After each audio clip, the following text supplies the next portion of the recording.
Good morning. हम पढ़ रहे थे ट्रांसफॉर्मर के बारे में। तो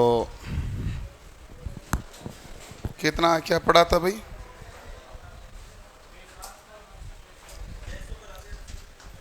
हैं? ट्रांसफॉर्मेशन रेशियो हमने करवा दिया था। चलो कोई बात नहीं, एक दो सवाल देता हूँ, तब तक बाकी बच्चे भी आ जाते हैं, उसके बाद आगे स्टार्ट करते हैं। सवाल है 11 केवी ओब्लिक, आवाज़ नहीं भाई,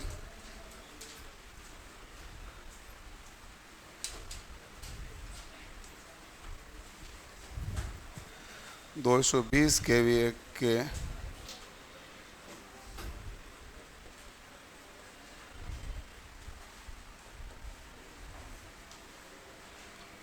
ट्रांसफॉर्मर में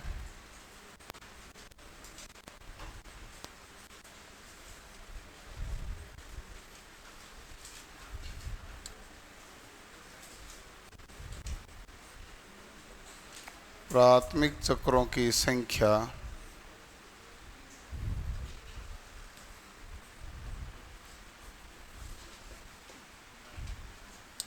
प्राथमिक चक्रों की संख्या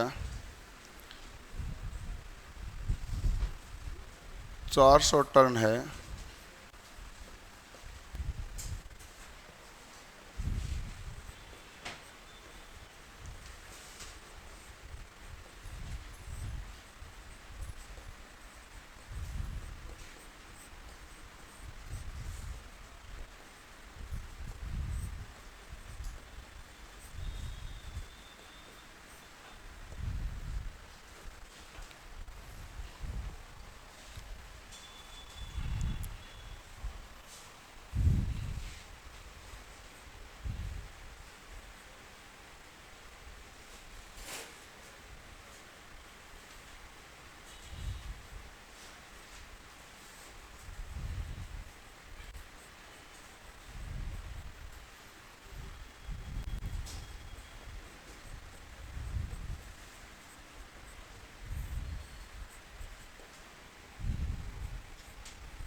ये दो सवाल आपको दिए गए हैं, दोनों सवाल को आप कीजिए।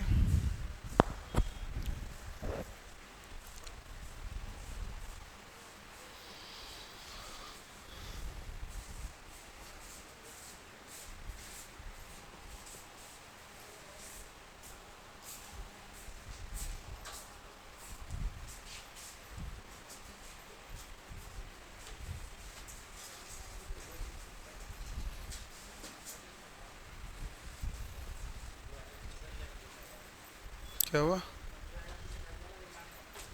वो मैं निर्णय कर दूंगा, वो मेरा काम है।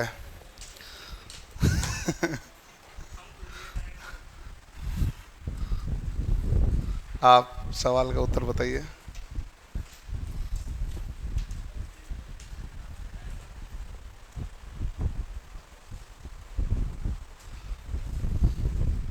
सोल्व कीजिए सवाल को।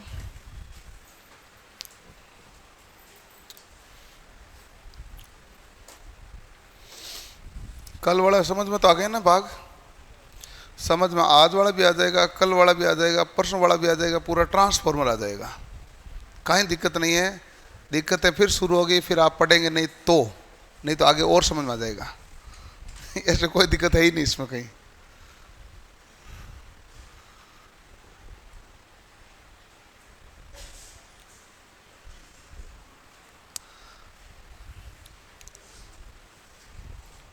हो गया अभी? देखो कि पहला सवाल है जिसमें आपको प्राथमिक चक्रों की संख्या दी है, द्वितीयक चक्रों की संख्या ज्ञात करनी है। तो आप तो यही जानते हैं K बराबर क्या होता है, N2 बटा N1 बराबर क्या होता है, E2 बटा E1। कोई दिक्कत है नहीं। N2 का मान आपको क्या करना है, ज्ञात। N1 का मान कितना दिया है, 400। E2 का मान कितना है, 220। 220 है कि नहीं है, 220। और E1 का मान कितना है, 11। कोई तनाव नहीं। इसको काटा तो कितना आ गया भाई, 20। 20 आ गए, 20 इंटू 400 कितना हो गया, तो आप कहेंगे 20 इंटू 400 आ गया 8000। तो जिनके 80 आया उनके उत्तर गलत है, 8000 आया उनके सही है। ठीक है भाई, ओके। हैं, अगला ये निकाल दिया है ये। हाँ भाई, वही है, थोड़ा सा इनमें ध्यान रखना पड़ता है। ये सवाल न्यूमेरिकल क्या है कि 2-3 जगह पूछा जाता है, और कोई बहुत बड़े न्यूमेरिकल तो इसमें क्या है। एक विद्युत वाहक बल का समीकरण पर देखा है, एक ट्रांसफॉर्मेशन रेशियो है, एक अभी देख लेंगे हानि पर। इसके अलावा ट्रांसफॉर्मर न्यूमेरिकल है नहीं, तो पता चल जाएगा न्यूमेरिकल कहाँ कहाँ बनते हैं।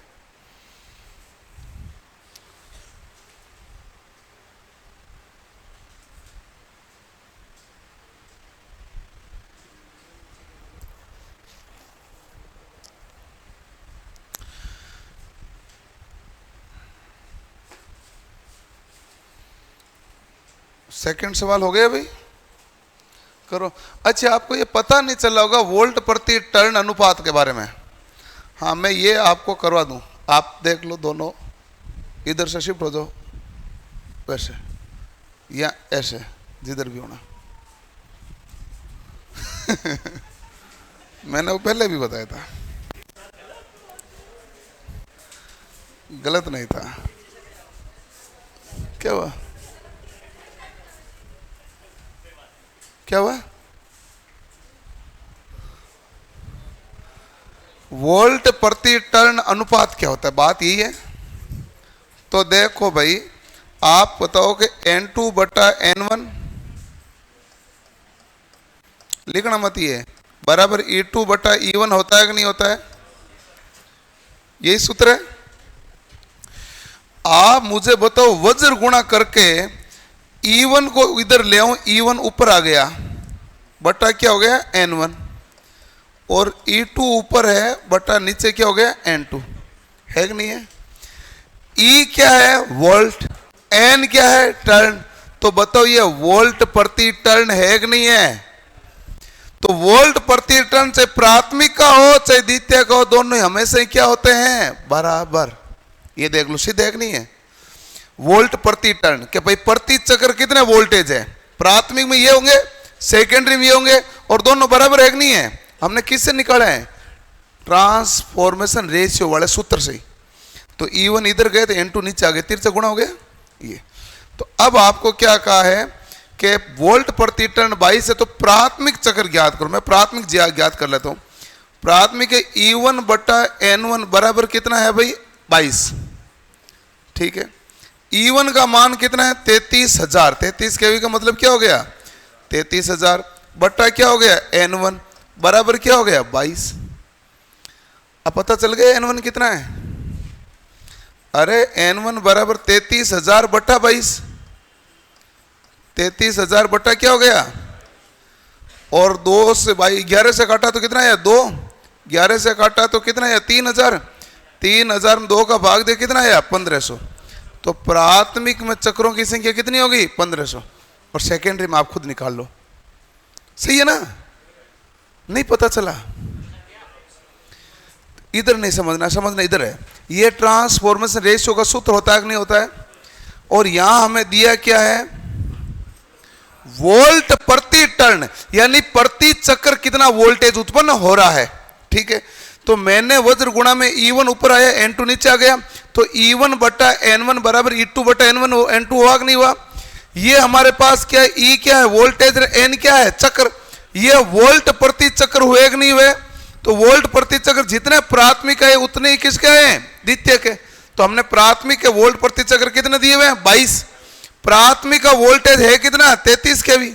हमने 33 केवी पुट कर दिया। पीछे कितना आ गया भाई? N1 निकालो। 33 केवी का मतलब तो 33,000 ही है, बस सही है। अब ऐसे सेकेंडरी का करना है।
निकल गया भाई, सबके N2 का मान आ गया 50। सबका आया? जिसके नहीं आए वो हाथ खड़े कर दो। नहीं आए तो हाथ खड़े करे बिना तो किसको समझाऊंगा मैं?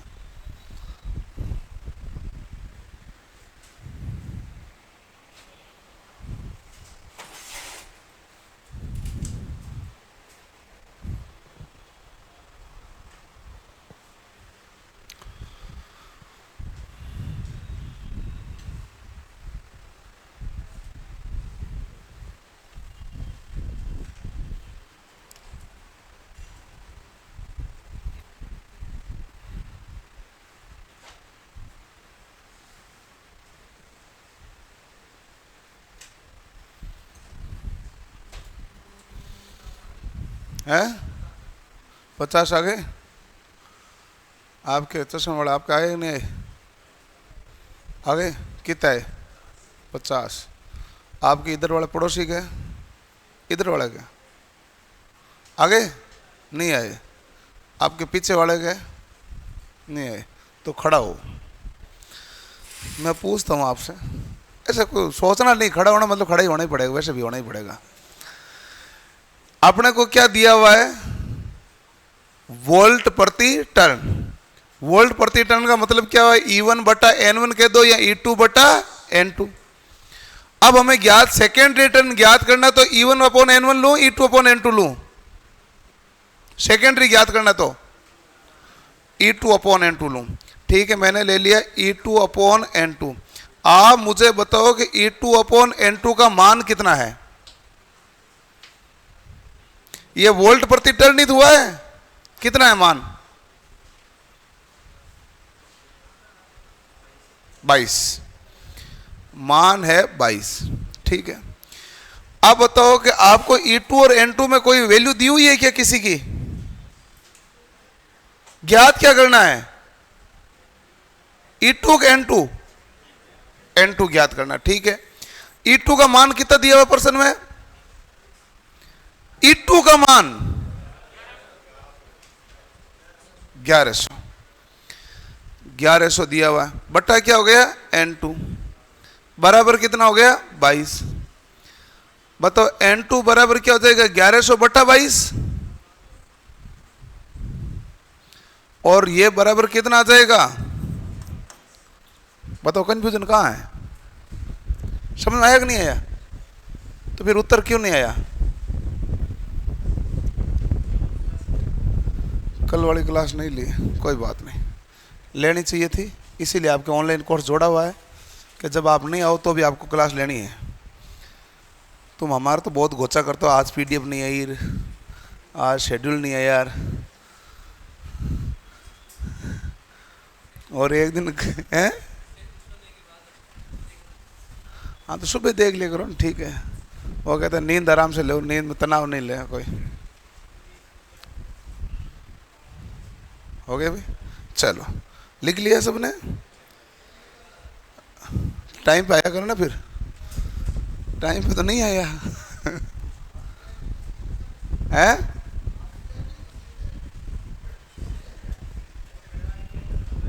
क्या कह रहा? आईपीएल खत्म हो गए, वर्ल्ड कप भी खत्म हो गए।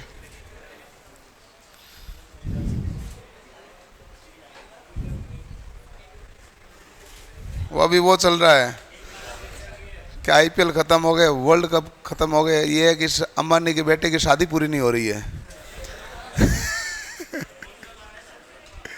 हाँ, तो पहले सगाई हुई बहुत बड़ी हुई, फर्स्ट प्री वेडिंग फर्स्ट हुई, अभी शायद तक प्री वेडिंग सेकंड है, अब शादी है, फाइनल है। हाँ तो ये भी एक बड़ा मुद्दा है अच्छा लिख लिया, चलो अब आवाज नहीं। हम पढ़ रहे हैं, ट्रांसफॉर्मर में हानियां। आवाज नहीं भाई।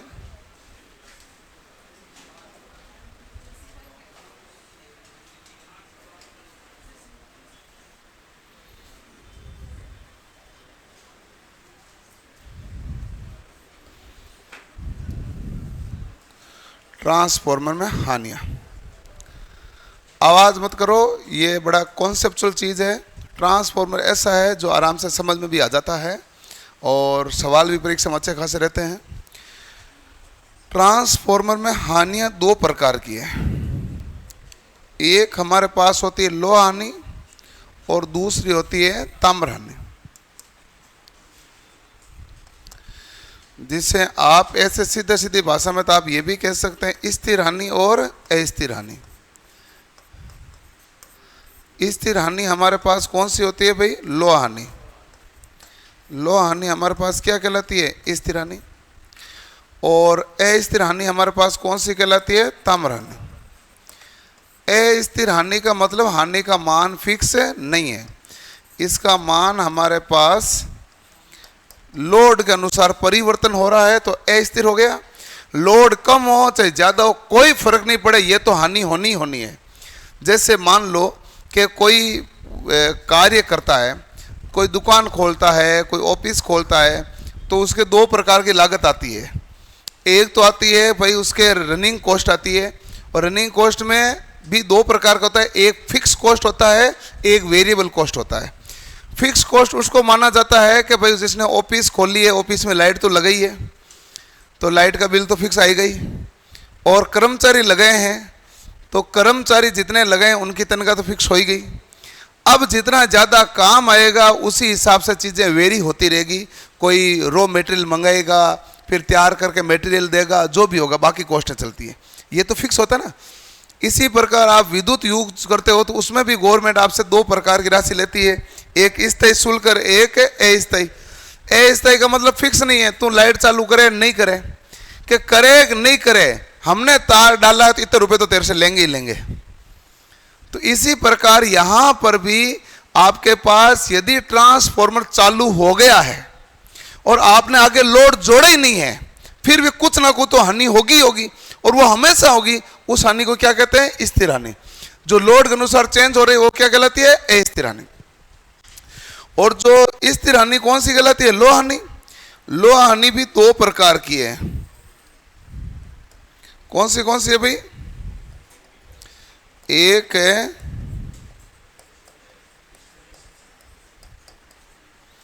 स्ट्रेसिस लॉस कहते हैं, जिसे हम कहते हैं शैथिल्य हानि,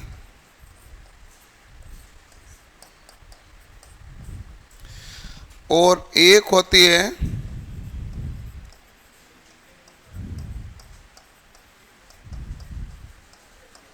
एडी करंट लॉस, जिसे कहते हैं भंवर धारा हानि। ये हमारे पास दोनों हानियां किस में आती है भाई? लो हानि में। और लो हानि हमारे पास किसके अंदर आती है? स्थिर हानि में। और ट्रांसफर हानियां कितने प्रकार की है? दो, एक स्थिर है, दूसरी अस्थिर। करो नोट।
इसमें देख लेना तुम, मेरे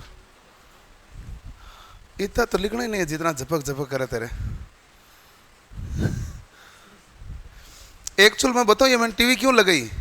इधर बैठने वाले मुझे बार बार कहते थे इधर साइड हो जाओ, इसके चक्कर में ये टीवी लगाई थी। नहीं तो साइड ही होना होता तो मैं फिर टीवी लगाता नहीं है।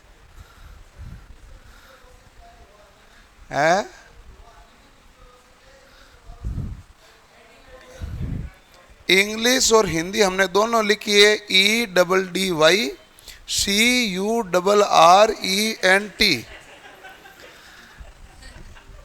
एडी करंट लॉस हिंदी में भी हमने लिख दिया भंवर धारा हानि।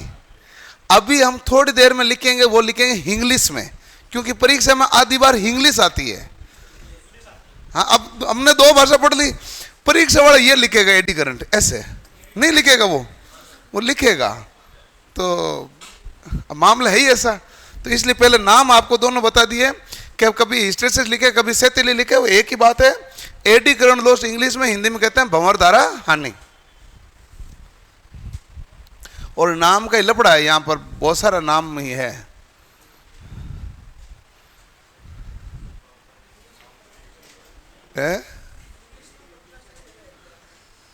इंग्लिश में पढ़ना तो सही रहे, लेकिन इंग्लिश आवे तब सही रहे ना। क्यों भाई?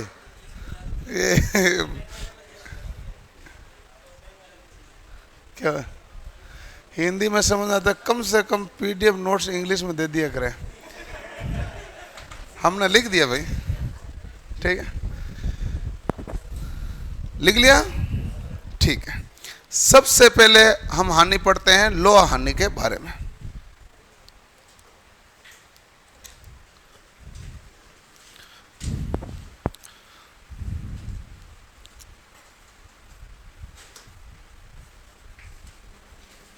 लो हानि, लो हानि को इंग्लिश में कहते हैं आयरन लॉस। आयरन लॉस ही कहते हैं भाई, आयरन लॉस, ठीक है। इसके बारे में 2-3 फैक्ट बताता हूं। सबसे पहली बात है कि और इसके अन्य नाम क्या क्या है। एक तो इसे कोर हानि भी कहते हैं, क्योंकि ये हमारे पास जो वाइंडिंग लपेटते हैं ना, तो वाइंडिंग जिस कोर पे लपेटी जाती है, वो कोर किसकी बनी होती है? लोहे की। इसलिए हानि तो लो हानि उस कोर के अंदर ही हो रही है, इस कारण इस हानि को कहते हैं कोर हानि। या फिर इसको एक और नाम होता है जिसका नाम है चुंबकीय हानि, क्योंकि चुंबकीय घटनी होती है चुंबकीय और विचुंबकीय के कारण, तो इसका दूसरा नाम क्या होता है भाई? चुंबकीय हानि। तो इसे कोर हानि या चुंबकीय हानि भी कहते हैं। इसका मान है जो नो लोड से फुल लोड तक क्या रहता है? नियत। इसलिए इस हानि को हम क्या कहते हैं? स्थिर हानि, क्योंकि निर्भार से पूर्ण भार तक, नो लोड से फुल लोड तक इसकी हानि का इसका मान क्या रहता है? नियत। तो लिखते रहो साथ साथ के, नो लोड से फुल लोड तक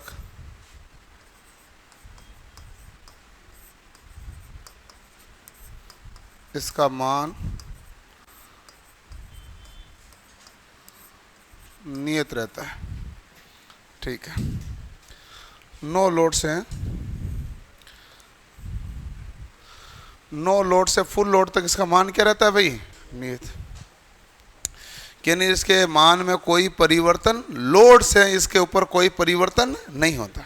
ठीक है, अब हमारे पास लोहा हानि हुई क्यों?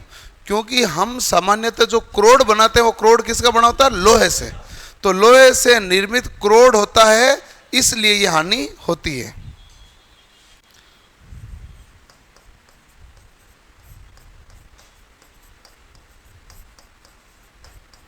लोहे से निर्मित क्रोड में होने वाली हानि।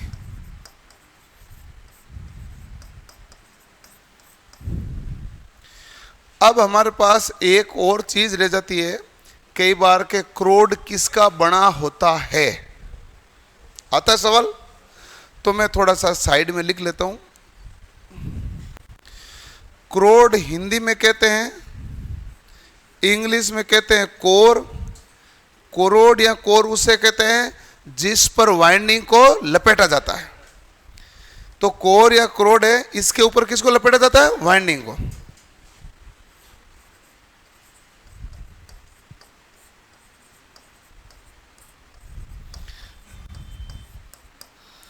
इसके ऊपर वाइंडिंग लपेटी जाती है।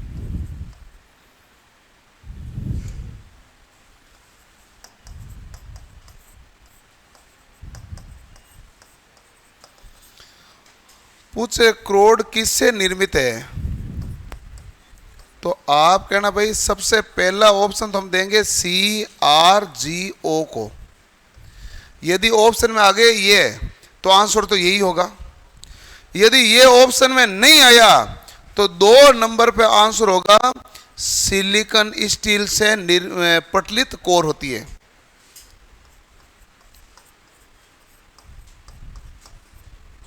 सिलिकॉन इस्पात की पटलित पत्तियों द्वारा।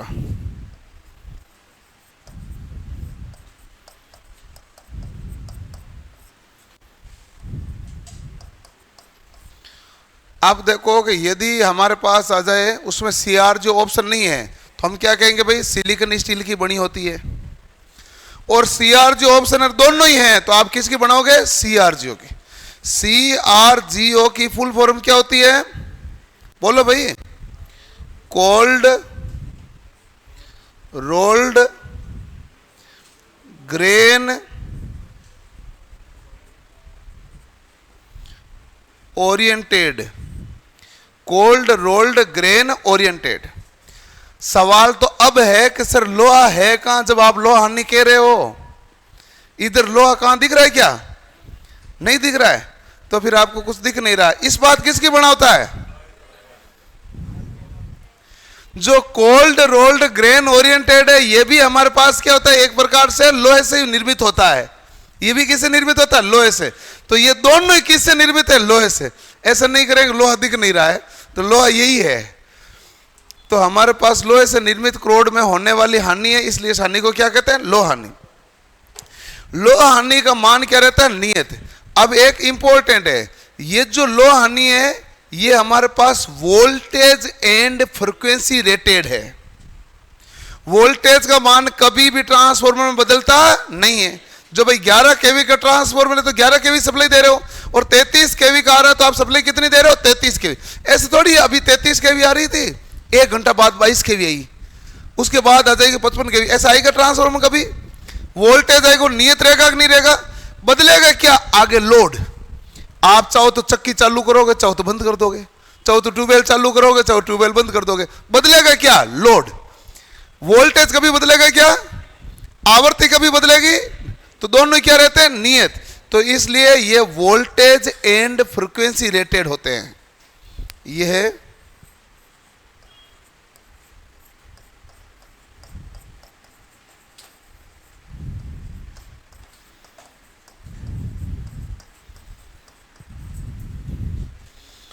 वोल्टेज एवं फ्रिक्वेंसी रेटेड होते हैं।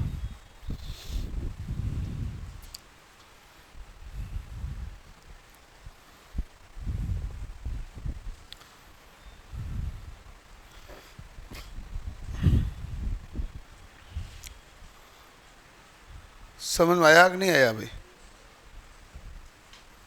आ गया?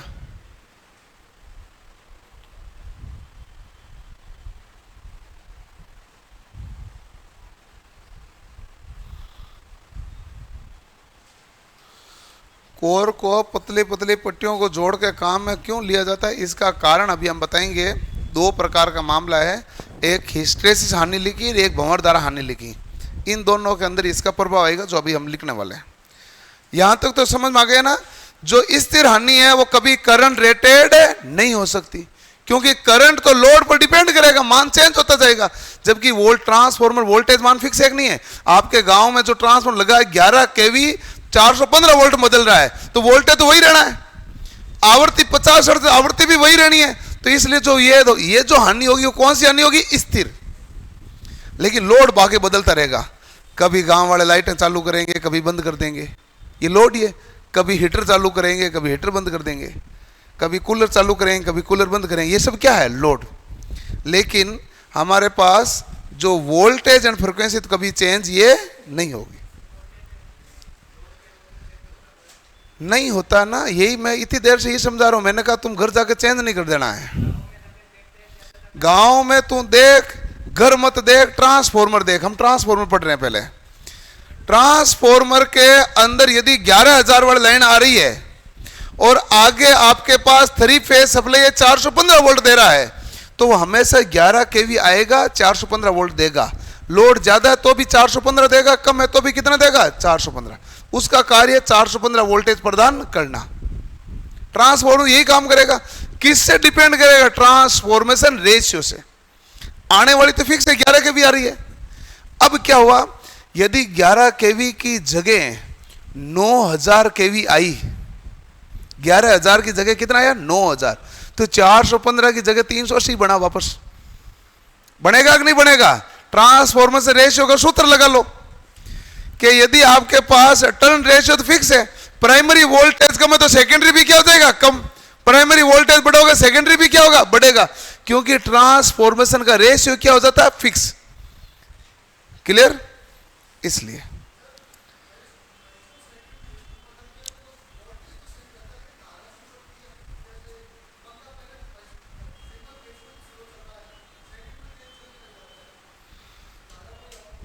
ऐसा है कि पंखा का एक अलग केस है, ट्रांसफॉर्मर का एक अलग केस है।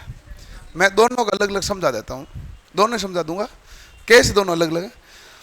ट्रांसफॉर्मर में ऐसा मामला है, सॉरी पंखे में ऐसा मामला है कि आपके पास, आप ये मान के चलो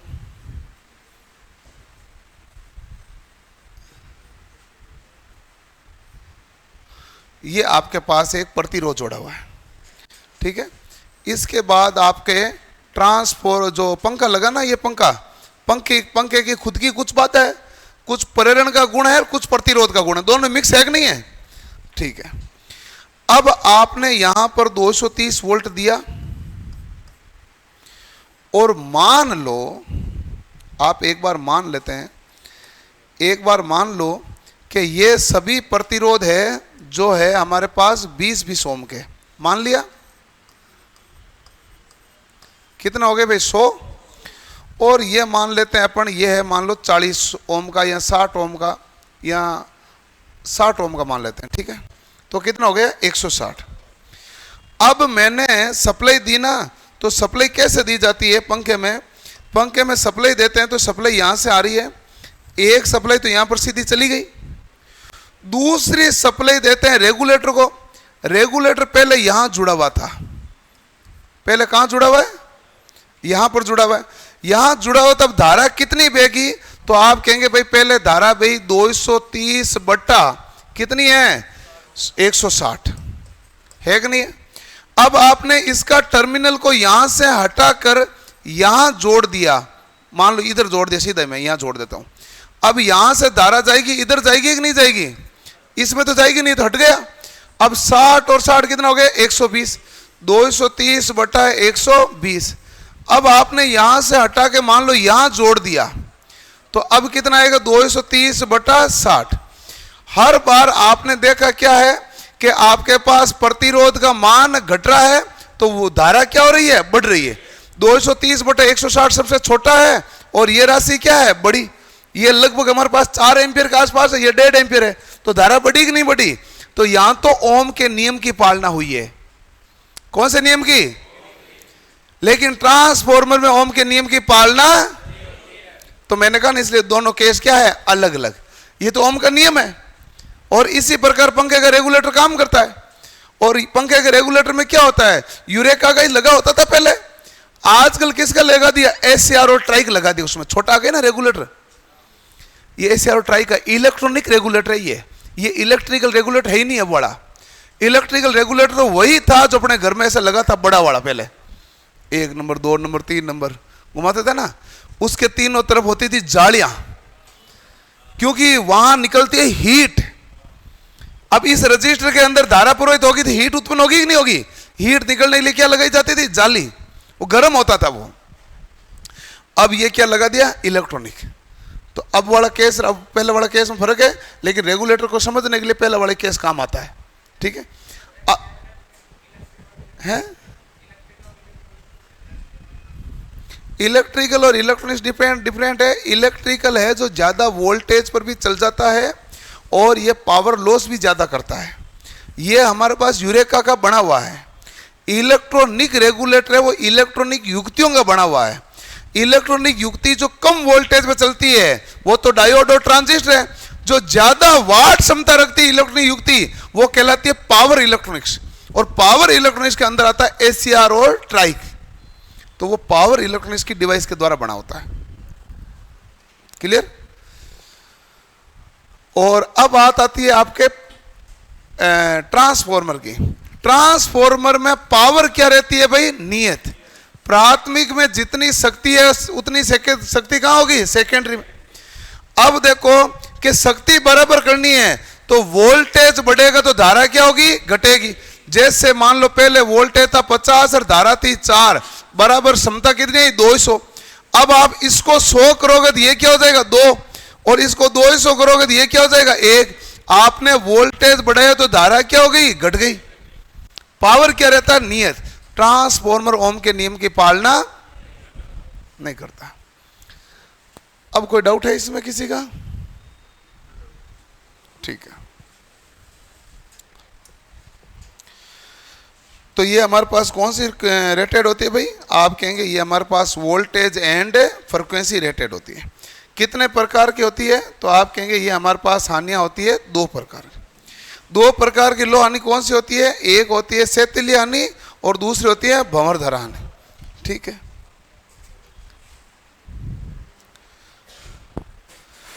अब हमारे पास इसमें लिखते हैं शैथिल्य हानि लिखो या हिस्टैरिसीस हानि, एक ही बात है ना भाई।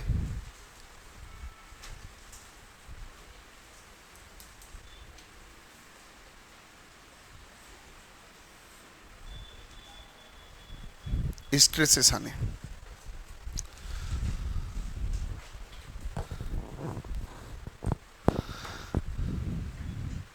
देखो आईपीएल और आईपीएल का पड़ोसी दोनों ही, आगे से आप बात करना मत। आप हैं वो कैमरे की निगरानी में, नज़र है मेरी तो ध्यान रखना। मेरी नज़र इसलिए है क्योंकि ये गुस्सा पूरा इस चीज़ का है कि आपने मेरे से पूछा सवाल, मैंने दिया पूरा उत्तर, मेरा उत्तर खत्म होने से पहले तू पड़ोसी से बात करने लगा, है कि नहीं भाई। अब तू आगे सवाल पूछ के देखना, फिर मैं बताऊंगा तुझे कैसे होता है। हिस्टैरिसीस हानि गलत है ना ये।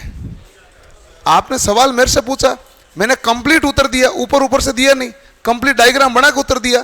इसके बीच में पड़ोसी कहां से आ गया, जहां से बात करने शुरू करें, है कि नहीं है। हिस्टैरिसीस हानि क्या होती है, हिस्ट्रेसिस हानि, पहली बात तो हमारे पास लो हानि है, लो हानि हो तो स्थिर हानि तो है ही, लेकिन जिसको नाम हिस्ट्रेसिस हानि कहते हैं तो ये हमारे पास हानि होती कैसी है? हम कहते हैं जब देखो ट्रांसफॉर्मर के अंदर तो प्रत्यावर्ती धारा आ रही है, प्रत्यावर्ती धारा चल रही है, जब प्रत्यावर्ती धारा चल रही है तो एक बार तो वोल्टेज ज्यादा आ रहा है, फिर वोल्टेज क्या हो रहा है? जीरो, फिर वोल्टेज क्या हो रहा है? ऋणात्मक। इसके कारण ये जो चुंबकीय रूप से काम करता ना, तो बार बार क्रोड है, कई बार तो जब धारा ज्यादा आती है तो चुंबकित हो जाती है, धारा जीरो हो जाती है तो वापस क्या हो जाती है? विचुंबकित। फिर वापस धारा आ जाती है तो क्या हो जाती है? चुंबकित। फिर वापस धारा जीरो होती है तो क्या हो जाती है? विचुंबकित। बार बार चुंबकित में विचुंबकित होने के कारण होने वाली हानि क्या कहलाएगी? चुंबकित विचुंबकित का क्या मतलब है कि जब भी हम धारा जितनी ज्यादा प्रदान करते हैं नरम लोहे को, जितनी ज्यादा धारा प्रदान करते हैं उतने चुंबकीय गुण क्या आएंगे? ज्यादा। जैसे धारा कम करेंगे चुंबकीय गुण भी क्या हो जाते हैं? घट जाते हैं। तो यहां पर धारा कम ज्यादा हो रही कि नहीं हो रही है? तो प्रत्यावर्ती धारा में परिवर्तन के कारण बार बार चुंबकन में विचुंबकन की क्रिया होती है, इसी को हम क्या कहते हैं? हिस्ट्रेसिस हानि।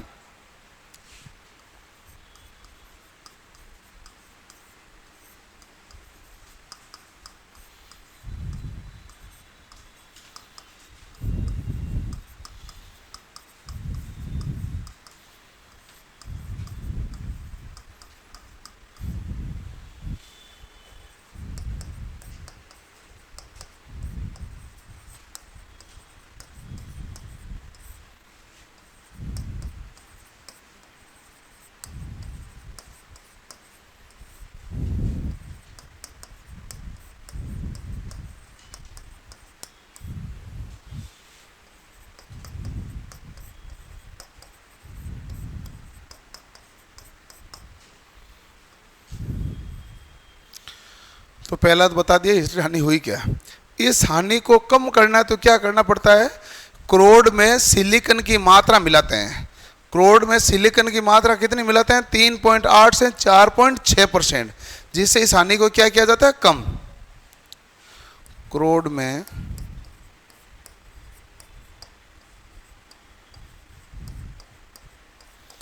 3.8% से 4.6%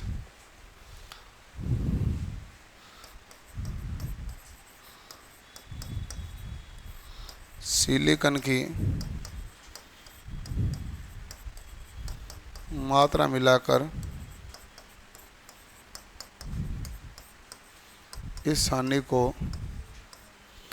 कम किया जाता है।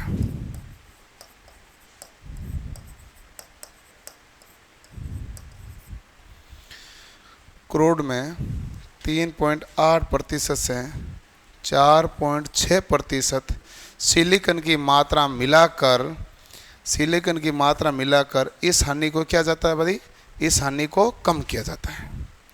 ठीक है, इस हानि को क्या किया जाता है भाई? कम किया जाता है। ठीक है। प्रत्यावर्ती धारा के मान में परिवर्तन के कारण बार बार चुंबकित में विचुंबकित होने के कारण होने वाली हानि, क्रोड में 3.8% से 4.6% सिलिकॉन की मात्रा मिलाकर इस हानि को क्या किया जाता है भाई? कम किया जाता है। ठीक है। अब हमारे पास हिस्ट्रेसिस हानि का सूत्र है WH बराबर नीटा BM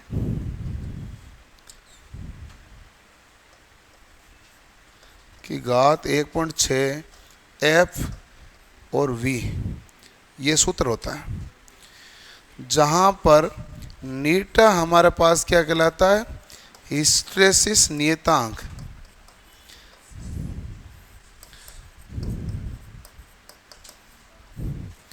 और बी हमारे पास क्या कहलाता है भाई? फ्लक्स घनत्व है। बी हमारे पास कहलाता है फ्लक्स घनत्व है। एफ हमारे पास क्या होती है? आवर्ती। और वी हमारे पास क्या होता है भाई? क्रोड का आयतन। हाँ, वॉल्यूम है। वी वॉल्यूम है भाई, वोल्ट नहीं है। वी क्या है? वॉल्यूम। तो ये क्रोड का आयतन है।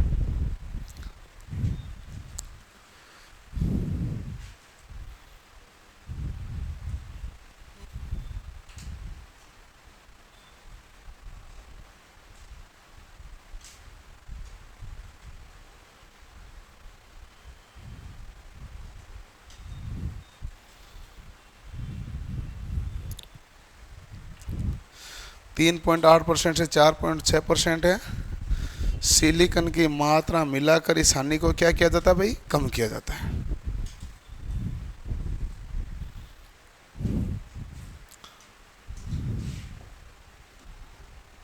समझ में आया कि नहीं आया?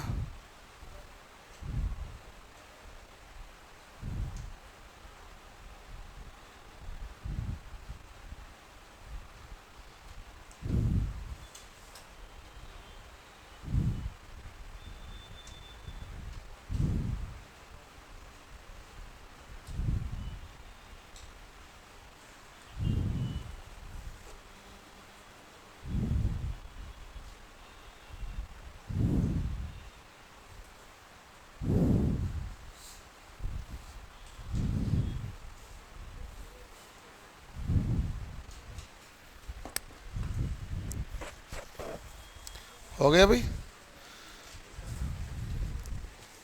ओके, कोई दिक्कत नहीं है? है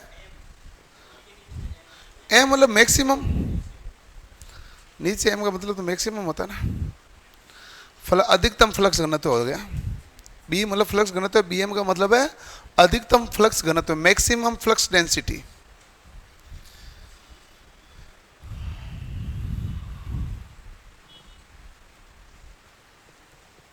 ओके, अगला हमारे पास हानि है जिसे हम कहते हैं एडी करंट हानि।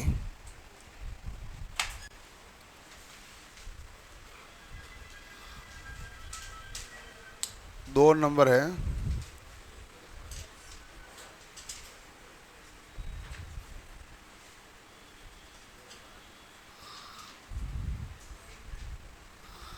एडी करंट हानि कहलाता है। एडी करंट हानि किसे कहते हैं भाई? स्थिर हानि है, वोल्टेज रेटेड, फ्रिक्वेंसी रेटेड है, ये लो हानि का भाग है। यहां तक तो हमने देख ही रखा ऑलरेडी, वो तो लिख ही लिया है। बाकी एडी करंट किसे कहते हैं और उसको कैसे कम किया जा सकता है, सवाल यही बना। तो एडी करंट है कि जब बार बार हम ऐसी प्रत्यावर्ती धारा के कारण फ्लक्स में परिवर्तन होता है जिसके कारण कोर को ये जो फ्लक्स काटता है, कोर को फ्लक्स काटता है तो कोर क्या होता है? गर्म होती है। कोर क्या होती है? गर्म। तो कोर में तापन होने के कारण होने वाला लॉस, भाई कोई भी हीट उत्पन्न होगी, होगा तो एनर्जी का ही लॉस। वो लॉस हमारे पास कौन सा कहलाएगा? Eddy current loss.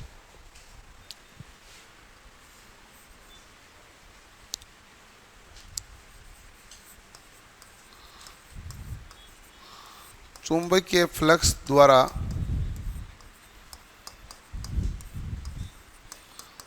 कोर को काटने पर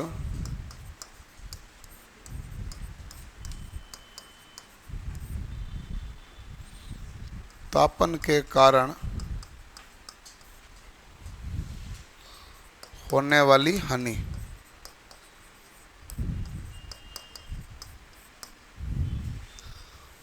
आप मुझे बताइए इस हानि को कैसे कम किया जा सकता है?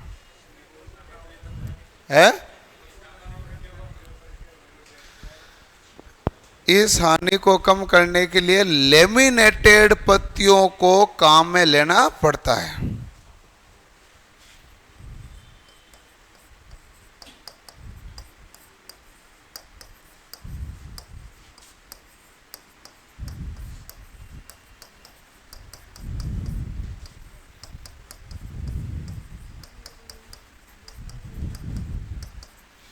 लेमिनेटेड पत्तियों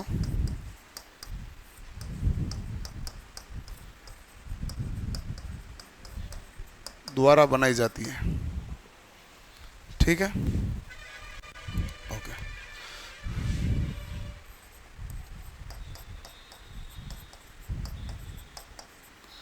लेमिनेशन जो होता है उस लेमिनेशन की मोटाई कितनी होती है? 0.35 mm से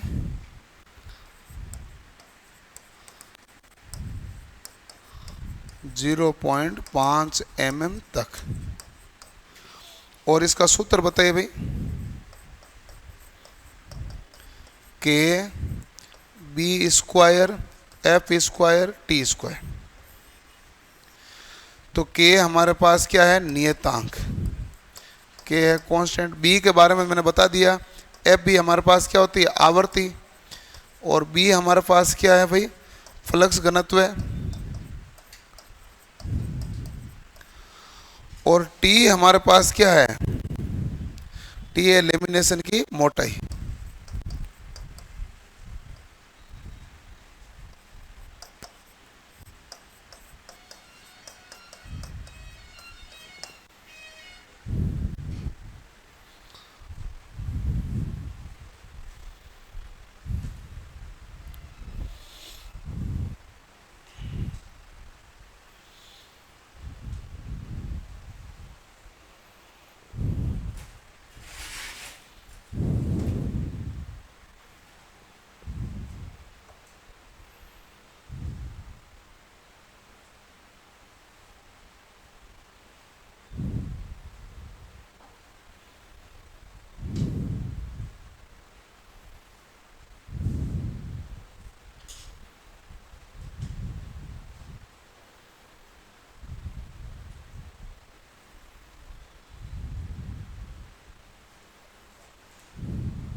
है लेमिनेशन क्या होता है, लेमिनेशन होता है परत चढ़ाना।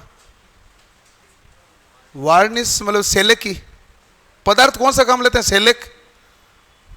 वार्निश के लिए जो पदार्थ काम लेते हैं उसे हम क्या कहते हैं, सेलेक। वार्निश के लिए लेमिनेशन का एक ही बात है, जो पदार्थ काम में लिया जाता है वो कहलाता है सेलेक।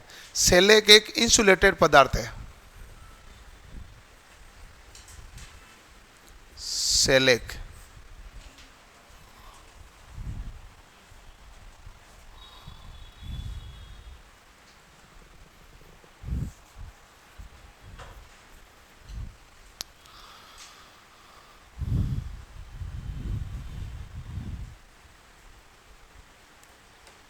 हो गया भाई।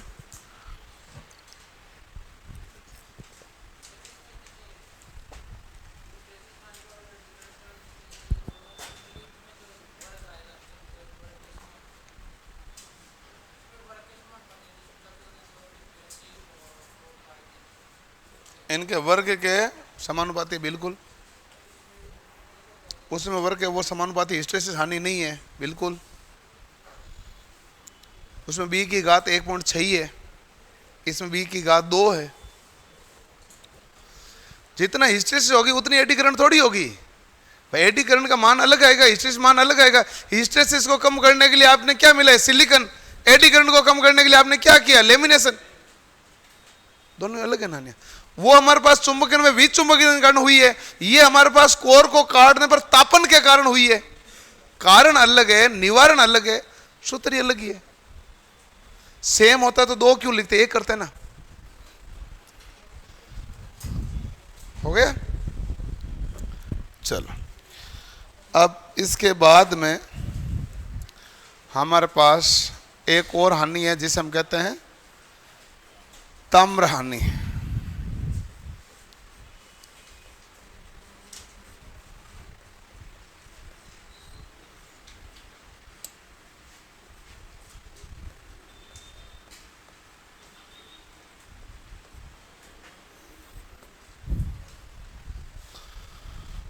ताम्र हानि यानी कि कॉपर लॉस, ठीक है। अब ताम्र हानि क्या होती है, ये हमारे पास है अस्थिर हानि, यानी ये हानि हमारे पास लोड पर निर्भर करती है।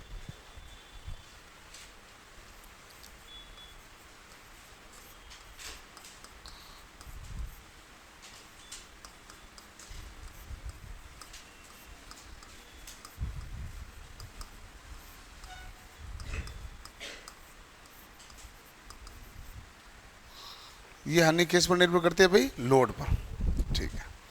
ताम्र हानि क्यों होती है, क्योंकि प्राथमिक व सेकेंडरी वाइंडिंग है वो तांबे के तार के द्वारा निर्मित होती है। और तांबे में जो प्रतिरोध होता है जिसके कारण ऊष्मा उत्पन्न होती है इसलिए हानि होती है, उसे हम क्या कहते हैं? ताम्रहानि।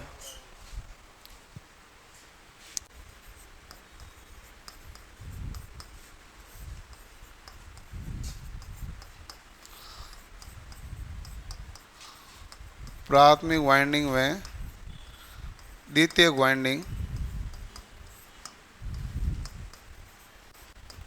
ताम्र के तार से निर्मित होती है,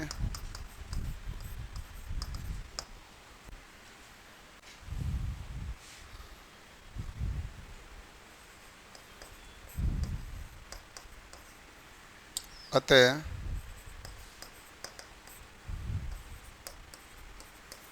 वाइंडिंग में ऊष्मा उत्पन्न होने के कारण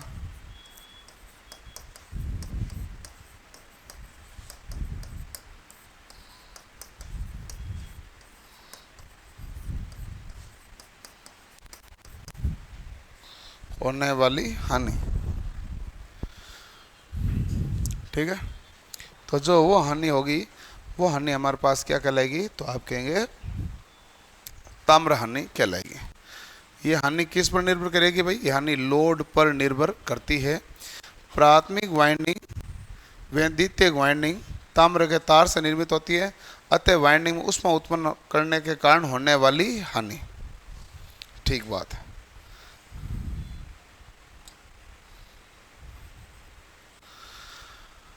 अगला मामला ये है हमारे पास, ताम्र हानि होती है ना पी कॉपर, ये एक होता आई स्क्वायर आर। सूत्र तो ये है ना भाई, प्राथमिक है तो पी लिख दो और सेकेंडरी है तो क्या लिख दो? एस। ये दोनों जुड़ गए। ठीक है, तो ताम्र हानि हमारे पास स्थिर हानि है कि अस्थिर हानि है? अस्थिर हानि। ये लोड पर निर्भर करती है। और सीधी भाषा में बात करें तो आपको ये ध्यान रखना, कॉपर हानि लोड के वर्ग के समानुपाती है। किसके समानुपाती है?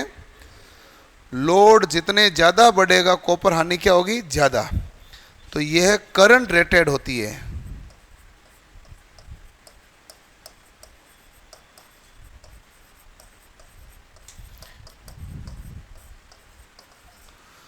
करंट रेटेड होती है।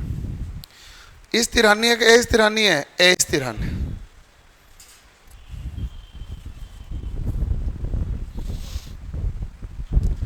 तो ये हानियां। इसके बाद है कि हानियां ज्ञात कैसे की जाती है? परीक्षण। फिर आता है दक्षता, फिर हम करेंगे इसके न्यूमेरिकल।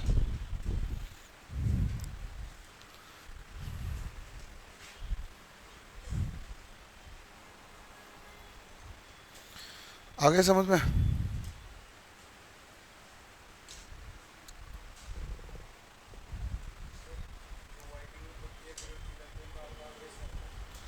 पत्तियों का आकार कोर आप जिस प्रकार के बनाओगे वैसे ही रहेगा।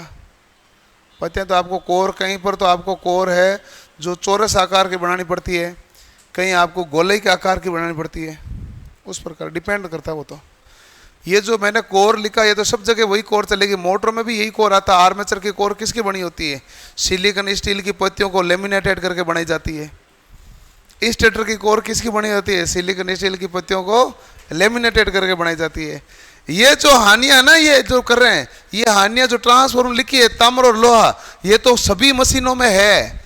बाकी मशीनों में जो एक्स्ट्रा है वो यांत्रिक हानि, और इधर यांत्रिक हानि नहीं है। बस ये मामला है। लिख लिया?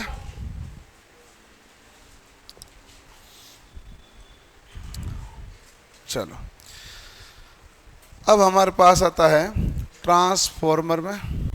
ये क्या फोटो है? इसका कोई लेना कोई देना?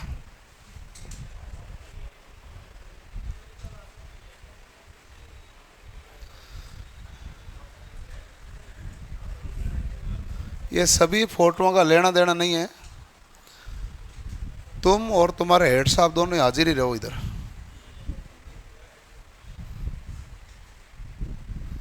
तुम्हें लगानी थी फोटोएं किस चीज की? जिसमें एक होता है सप्नर परीक्षण, होता है ना भाई, एक होता है नो लोड परीक्षण और एक होता है फुल लोड परीक्षण। ठीक है, तो उसको बुला ला इधर ही, जबकि उसको तो मैंने किताब खोल के बताया फोटो, ये चाहिए।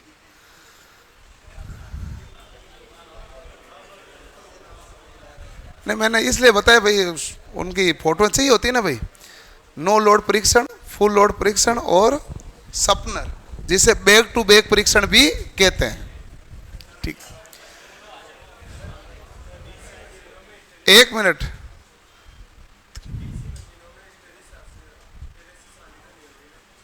क्यों नहीं होगी? क्या होगा?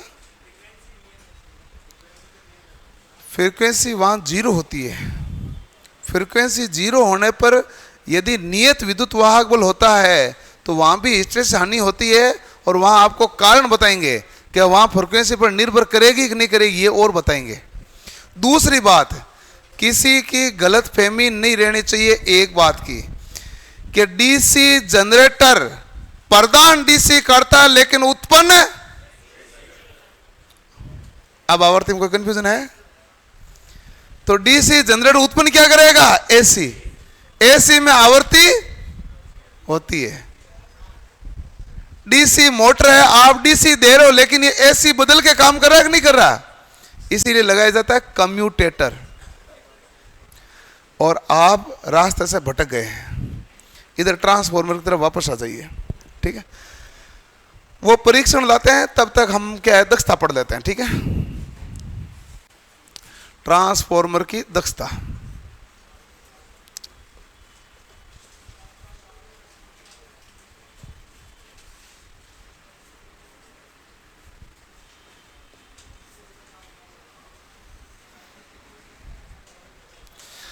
दक्षता का हमेशा एक ही मतलब होता है कि आउटपुट बटा इनपुट।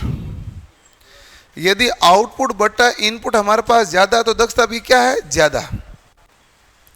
तो दक्षता का सीधा सीधा मतलब इतना ही निकालें कि एफिशिएंसी क्या है, तो आप यही कहेंगे आउटपुट बटा इनपुट इनटू कितना परसेंट है भाई? 100। अब 100% निकालें। सामान्यतः किसी ट्रांसफॉर्मर को आपने सप्लाई दी है 100 वाट, तो आउटपुट में आपको देगा 98 वाट, 96 वाट, 95 वाट या 92 वाट। तो यदि मान लो आउटपुट में उसने 95 वाट दी, तो 5 वाट क्या हो गया? लॉस। तो 5 वाट क्या हो गया? लॉस। यही हुआ कि नहीं हुआ भाई? जितने आप सप्लाई दोगे उतना उतना ट्रांसफॉर्मर दे देगा। ये कंडीशन तो आदर्श है। ट्रांसफॉर्मर खुद गर्म हो रहा है, यानी कि उसमें ताम्र हानि हो रही है, हीट के कारण, चुंबक के कारण हानि हो रही है। तो हानि होगी तो जितना क्षमता रहेगी उसकी तुलना में तो आगे क्षमता क्या जाएगी? कम। ठीक है, तो आप दक्षता को ऐसे भी लिख सकते हैं,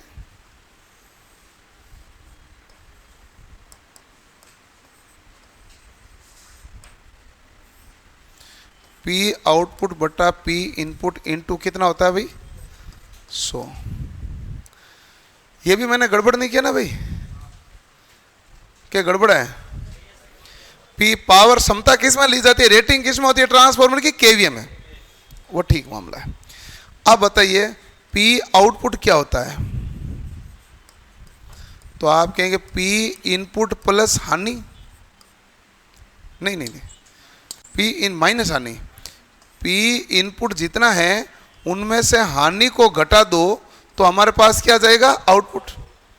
ठीक है, तो P आउटपुट बराबर क्या हो जाएगा? P इनपुट माइनस हानि। तो P इनपुट क्या हो जाएगा? तो मैं ये भी लिख सकता हूं P हमारे pass out upon P out plus हानि। ये भी लिख सकते हैं, नहीं लिख सकते हैं? इनटू कितना परसेंट हो गया भाई? 100।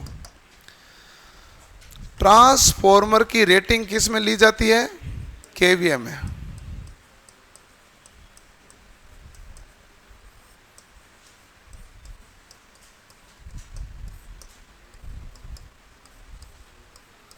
केवीए या एमवीए, सामान्यतः सबसे ज़्यादा हम किस में लेते हैं? केवीएम में। एवीएम हम कम ही लेते हैं, केवीएम ज़्यादा लेते हैं। तो ट्रांसफॉर्म रेटिंग किस में ली जाती है? केवीएम। पी आउटपुट बटा पी आउटपुट प्लस हानि।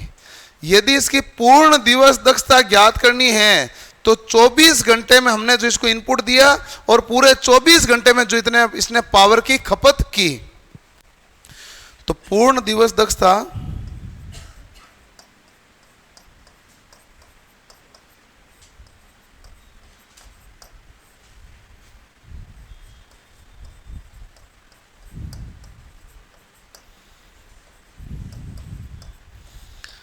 पावर खपत पर ज्ञात की जाती है।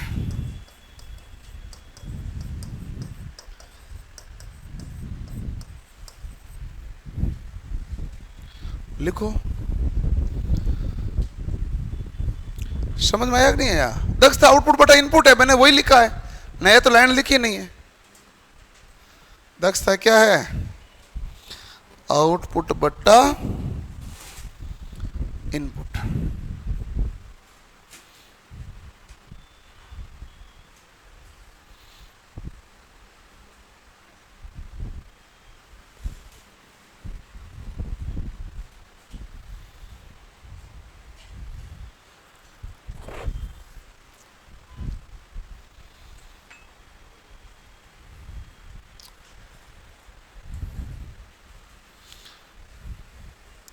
दो घंटे तक निश्चित होके फिर क्लास में आया करें।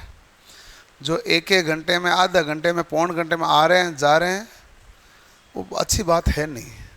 हाँ तो जा आगे से भाई ध्यान रखना। 2 घंटे की क्लास है तो उसमें तो आप निश्चित हो गए ना भाई 2 घंटे क्लास है।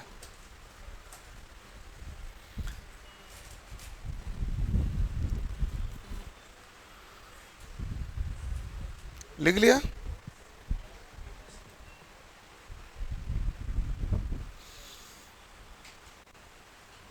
क्या हुआ? क्या आ रही है?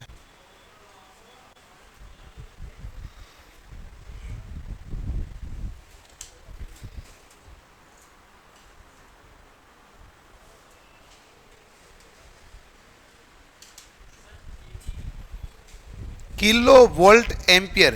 केवीए की फुल फॉर्म है किलो वोल्ट एम्पियर। केवीए के बारे में भी लिख सकते हैं। पहली बात तो देखो, यहाँ तो एक मिनट, मेरे पास तो जगह की कोई कमी है नहीं, किधर लिख देंगे? केवी हो गया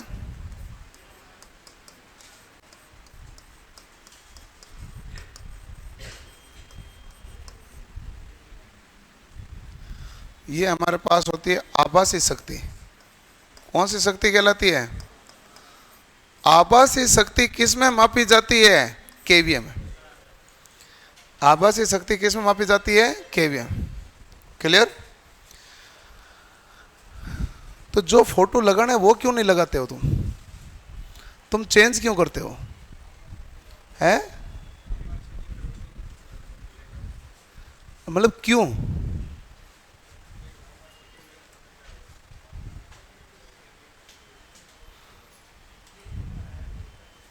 आपको मैंने फोटो आज दिखाए एक नहीं दिखाए? ये 3 लगाना है, आपने लगाए 4, वो भी लगाए दूसरे। ऐसा क्यों? हाँ तो कर सबको पता चले ये है कौन। तुम देखो ये रामपाल है, जा तुम।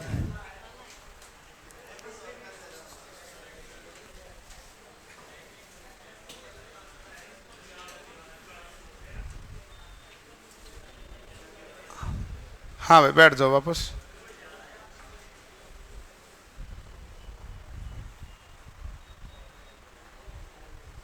ठीक है जाओ। ओके, ये लिख लिया भाई? ये अभी तक नहीं लिखा?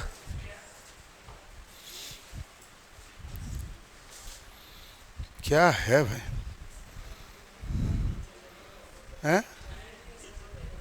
जगह नहीं है? तू 2 की जगह अकेला बैठा है? हैं?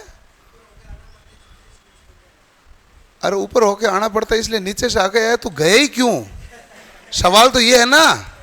मैंने तो जाने से पहले कहा तू क्यों जा रहा है।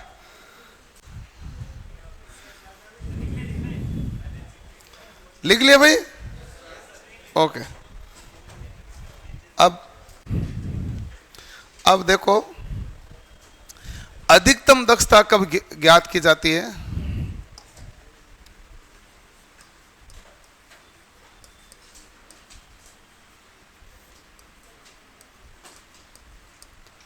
ये जितना लिख रहा हूं ना कंडीशन ध्यान रखना, ये सब सवाल है अपने।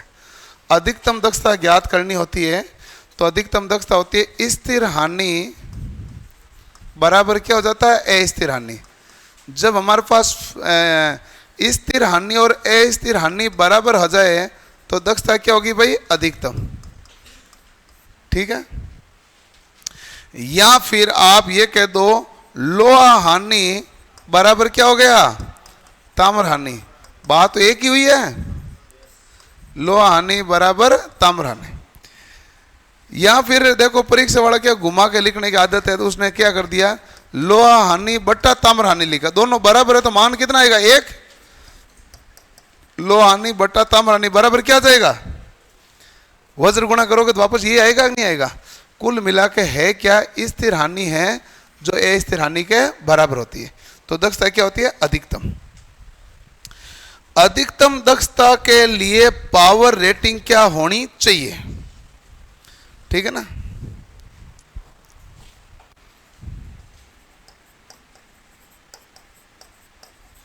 अधिकतम दक्षता पर लोड ज्ञात करना है, तो लोड ज्ञात करना है। लोड किस में होता है, केवीए। ये न्यू केवीए है बराबर रूट लोहा हानि बटा ताम्र हानि इंटू केवीए ओल्ड, यानी पुराना लोड। पहले वाला जो लोड था, तो पहले वाले लोड के अनुसार ताम्र हानि और लोहा हानि है हमारे पास, इनकी वैल्यू ऐसे रखोगे तो रूट लोहा हानि बटा ताम्र हानि इंटू केवीए ओल्ड करोगे तो जो हमारे पास अधिकतम दक्षता के लिए अधिकतम दक्षता पर लोड क्या चाहिए वो आ जाएगा। अधिकतम दक्षता पर लोड ज्ञात करना है तो सूत्र क्या है, केवीए न्यू बराबर रूट लोहा हानि बटा ताम्र हानि इंटू केवीए ओल्ड। नया लोड बराबर रूट ताम्र हानि लोहा हानि अपॉन ताम्र हानि इंटू पुराना लोड। केवीए ओल्ड का मतलब पुराना लोड, केवीए न्यू मतलब नया लोड। अधिकतम दक्षता के लिए लोड का मामला है।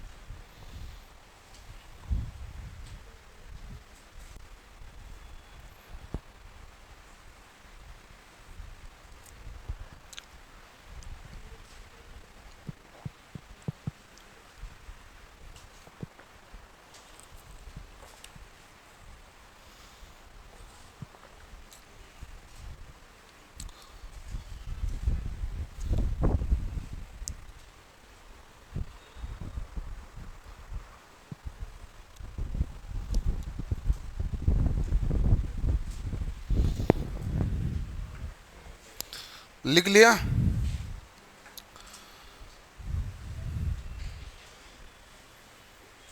कोई परेशानी नहीं, ठीक है।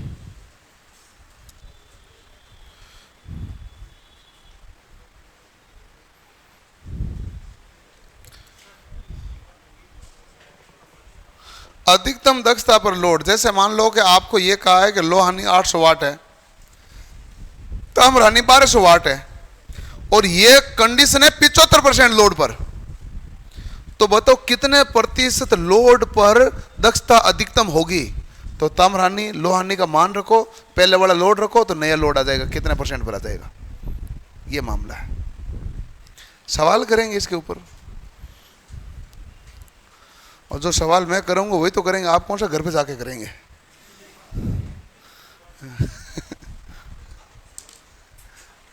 अगला लिखो, हेडिंग डालो परीक्षण। ट्रांसफॉर्मर परीक्षण।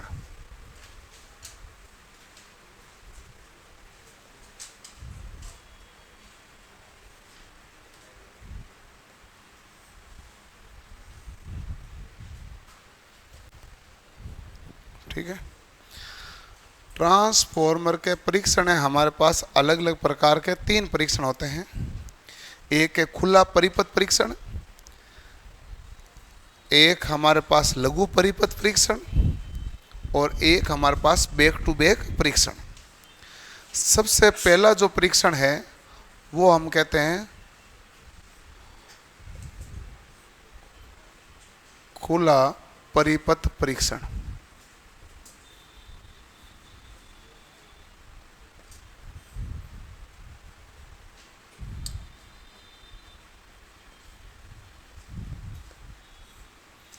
खुला परिपथ परीक्षण।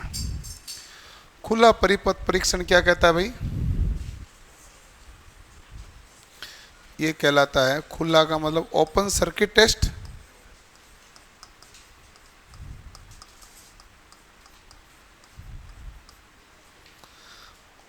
और ये जो खुला परिपथ परीक्षण है यह स्थिर हानि ज्ञात करता है। क्या ज्ञात करता है भाई? और स्थिर हानि ज्ञात होनी चाहिए, ताम्र हानि ज्ञात नहीं करना है। तो बताइए कि लोड कितना रखना पड़ेगा? ज्यादा रखना पड़ेगा, कम रखना पड़ेगा, या लोड रखना ही नहीं है? अरे लोड रखना ही नहीं है, क्योंकि जैसे जैसे लोड बढ़ाओगे ताम्र हानि बढ़ेगी। और ताम्र हानि कौन सी हानि होती है? अस्थिर हानि। जब मैं लोड 0 कर दिया मैंने, तो बताओ ताम्र हानि क्या हो गया? 0। अब जितनी भी हानि आई वो केवल और केवल कौन सी हानि है? स्थिर हानि। स्थिर हानि कौन सी है? लो हानि। इसलिए इसका अन्य नाम नो लोड टेस्ट भी है।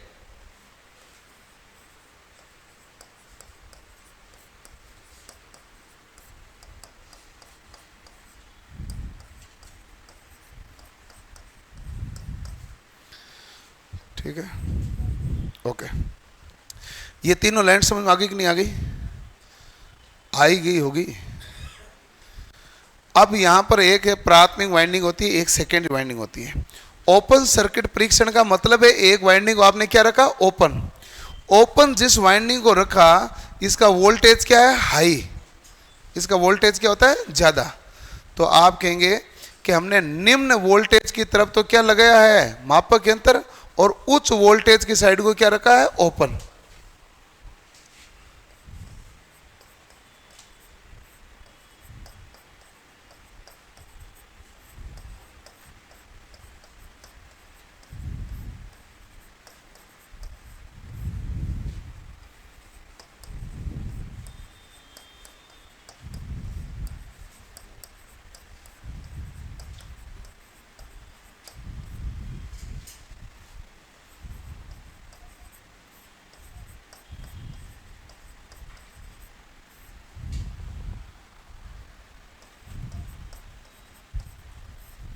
निम्न वोल्टेज की साइड मापक यंत्र जोड़े जाते हैं तथा उच्च वोल्टेज साइड की तरफ क्या होते हैं भाई? को खुला रखा जाता है।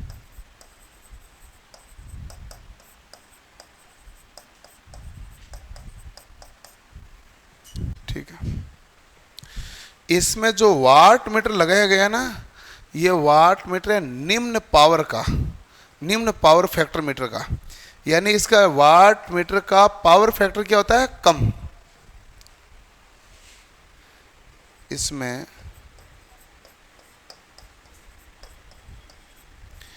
निम्न शक्ति गुणा का वाट मीटर उपयोग किया जाता है।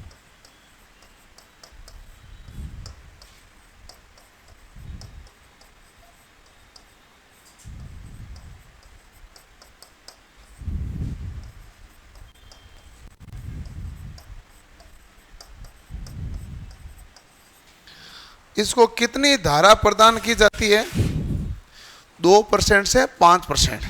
इसको पूर्ण धारा का केवल 2% से 5% ही धारा प्रदान की जाती है।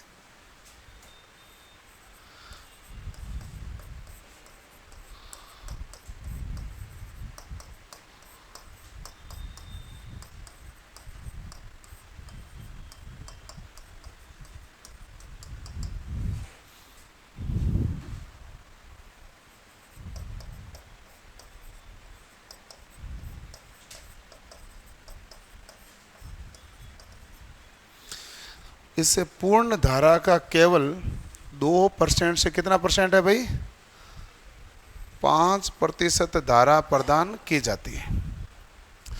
ये हमारे पास ओपन सर्किट टेस्ट है। ये स्थिर हानि ज्ञात करता है, अन्य नाम है नो लोड टेस्ट। निम्न वोल्टेज की साइड मापक यंत्र जोड़े जाते हैं, उच्च वोल्टेज की साइड को खुला रखा जाता है। इसमें निम्न शक्ति गुणा का वाटमीटर उपयोग में लिया जाता है। इससे पूर्ण धारा का केवल 2% से 5% धारा प्रदान की जाती है। कितनी की जाती है, 2% से 5% धारा प्रदान की जाती है। क्लियर। अच्छा, अब देखो कि हमारे पास नेक्स्ट है 2% से 5% धारा प्रदान की जाती है। और क्या इसमें जो 2% से 5% धारा दी, तो ये है तो लोड ही। लोड होने के कारण ताम्र हानि आएगी, थोड़ी सी आएगी, लेकिन इस ताम्र हानि को क्या माना जाता है, नगण्य।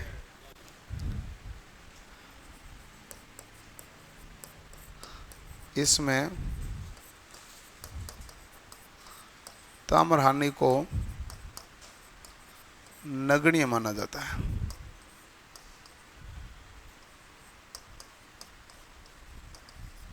कर दो नोट। डायग्राम भी बनाना आप, बिना डायग्राम बनाए मत चलाना भाई। ओपन लोड है तो उस साइड को हमने क्या कर दिया भाई, ओपन कर दिया है।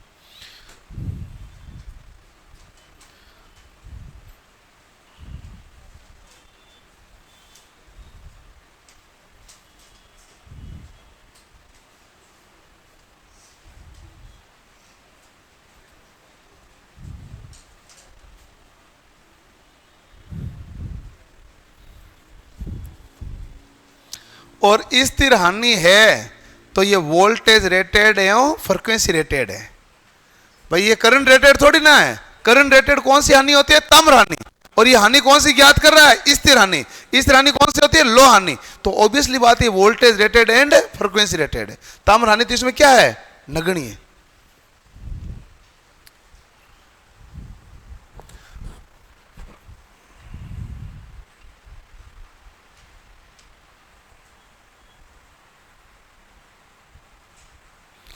लाइव वालों पर कुछ ध्यान दीजिए, बिल्कुल हमने पूरा ध्यान दे दिया है। सवाल तो कोई है नहीं, इतने आगे मतलब भाई सवाल कहाँ, गुड मॉर्निंग छोड़ दो, सवाल लाना। पी किसे प्रदर्शित करते हैं, पावर को। इसको 2 बार बताया हुआ है। सवाल पर एक न्यूमेरिकल करो। न्यूमेरिकल एक नहीं, न्यूमेरिकल हम 3-4 करवाएंगे, चिंता नहीं करनी आपको। हमने आपको पहले ही कहा ना, अभी परीक्षण पढ़ के लास्ट में इसका न्यूमेरिकल करना है। न्यूमेरिकल हमें कराना ही है सर। टेस्ट में नंबर इतने आ रहे हैं, ठीक है। अब ये क्या है, टॉपिक से संबंधित कोई सवाल है नहीं। ऑनलाइन वालों पे ध्यान देने का मतलब अब ये है कि बार बार ये कहता रहूं, ऑनलाइन वालों ने लिख लिया कि नहीं लिखा, क्या लिख लिया। इधर वाले लिखेंगे तो ऑनलाइन वाले लिख लेंगे भाई। आपसे धीरे लिखने वाला कोई और है थोड़ी ना।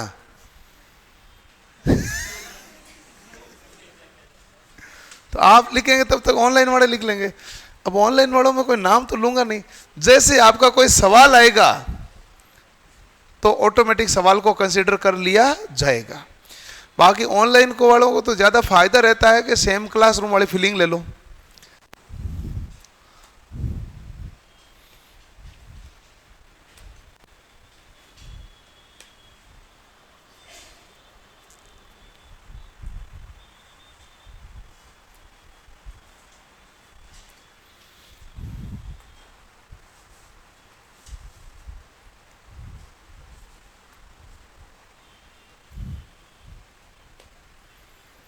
बना लिया डायग्राम,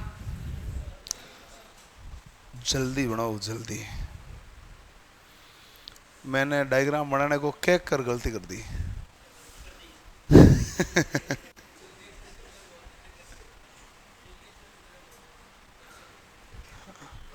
वो बोलना पड़ेगा।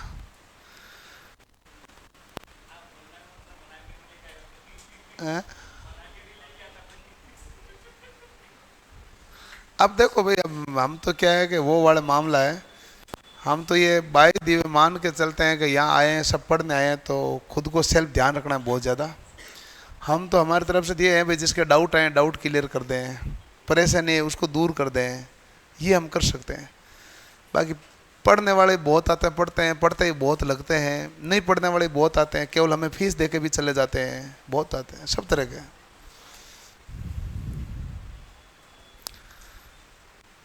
क्या हुआ? जो अपनी फीस जमा कराता है उसके बाद वो पूरा पढ़ता है, तो उसमें क्या है कि वो है हमारा रिजल्ट। जो हमें फीस देता है, पढ़ता नहीं, वो चला जाता है ना, वो है हमारी कमाई। दो चीजें होती है ना भाई, तो एक तो होती है कमाई, एक होता है रिजल्ट। जो फीस देता है उसके बाद पूरा पढ़ता है ना, आप जितनी फीस देते हो ना उससे ज्यादा कई हम चीजें आपको प्रोवाइड करते हैं, उसमें लागत भी ज्यादा ही आती है, कम नहीं आती, लेकिन वो हमारा प्योर रिजल्ट है, वो हमारा होता है रिजल्ट। और जो फीस देता है उसके बाद में आदमी कोई 1 महीना आता है, कोई 15 दिन आता है, कोई 2 महीना आता है, तो वो जो बाकी है वो क्या है? कमाई है। भंडारा उसी दिन होगा जिस दिन तेरी नौकरी लगेगी, सवाबणी होगी, तेरे घर वालों की तरफ से तू मुझे निमंत्रण देगा, मैं आऊंगा, हैं? मेरी तरफ से आपको मेरे जन्मदिन पर मिल जाएगी, और क्या चाहिए? जन्मदिन कब आएगा? ये तो जब आएगा तो पता चल ही जाएगा ना।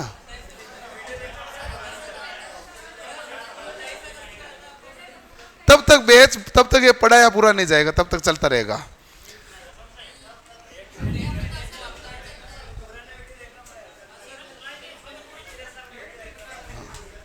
इसलिए हैं?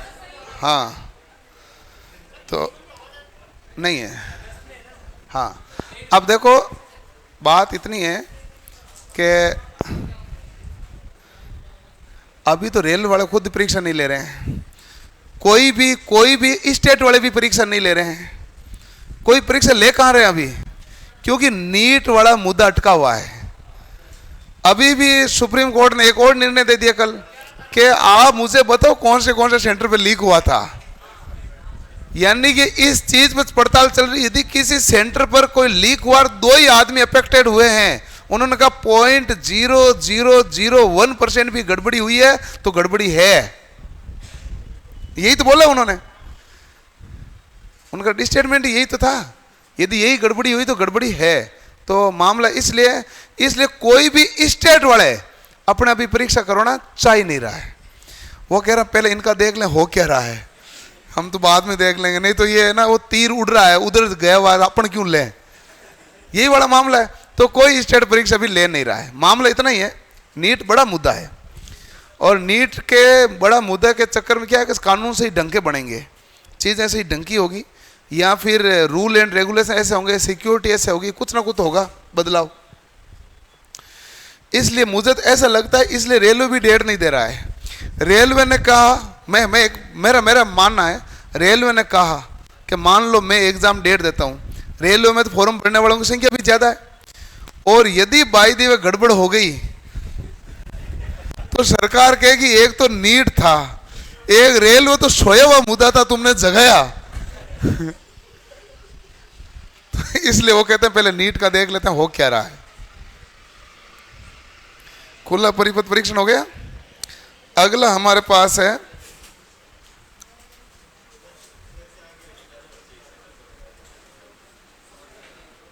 आवाज नहीं भाई,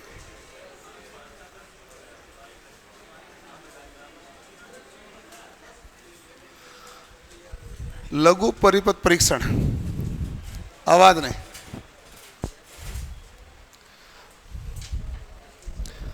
लघु परिपथ, आवाज मत करो भाई, बड़े इंपॉर्टेंट परीक्षण है। इंग्लिश में इसको कहते हैं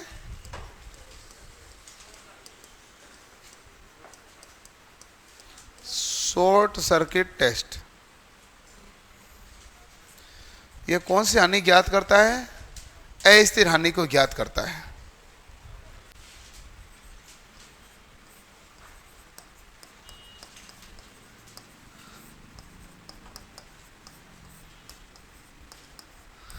अस्थिर हानि ज्ञात करता है, इसका मतलब क्या हो गया?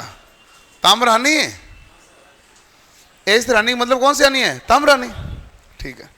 और ये हमारे पास ताम्र हानि पूरी की पूरी कॉपर हानि ज्ञात करनी है, तो सबसे ज्यादा कॉपर हानि कब होगी? जितना लोड बढ़ेगा कॉपर हानि बढ़ेगी, क्योंकि कॉपर हानि लोड के वर्ग के समानुपाती होती है। ये लिखा कि नहीं लिखा? तो ये हानि हमारे पास पूरा कॉपर हानि ज्ञात करनी है, तो लोड नो लोड रहना चाहिए, पूर्ण लोड रहना चाहिए, पूर्ण लोड। इसलिए इससे फुल लोड परीक्षण भी कहते हैं, इसे फुल लोड टेस्ट भी कहते हैं।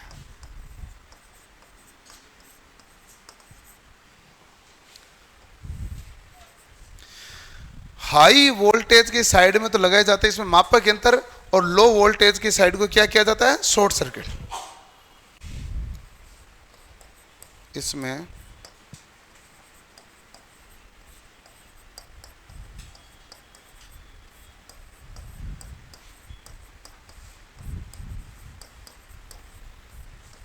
उच्च वोल्टेज की तरफ मापक यंत्र लगाए जाते हैं तथा निम्न वोल्टेज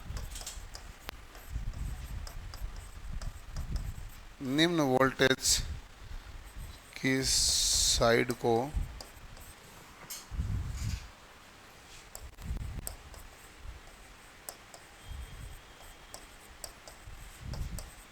लघुपतित किया जाता है।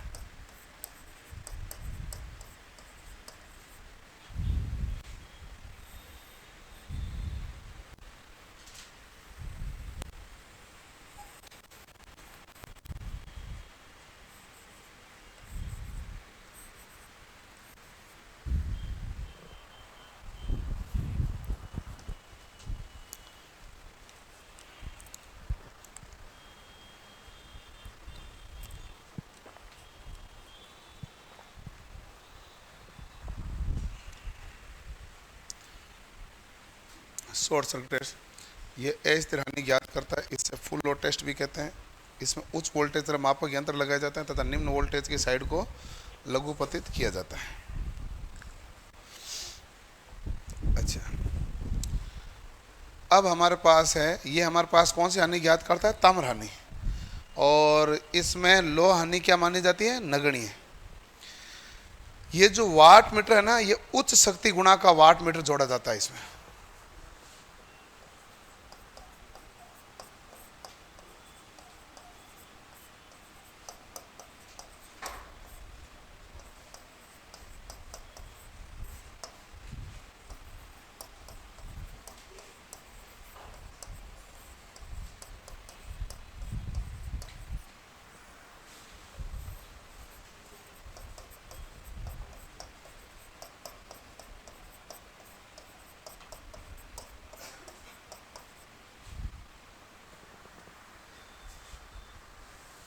चलो ठीक है, इतना ही ठीक है,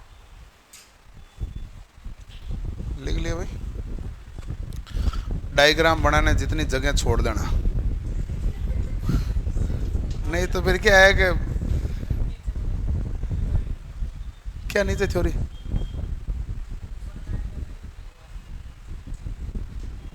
जगह छोड़ देना, जिधर भी इतना सा डायग्राम आएगा, डायग्राम आपके सामने पड़ा है, अच्छी बात है। तू थ्योरी घर पे जाके लिख लेना।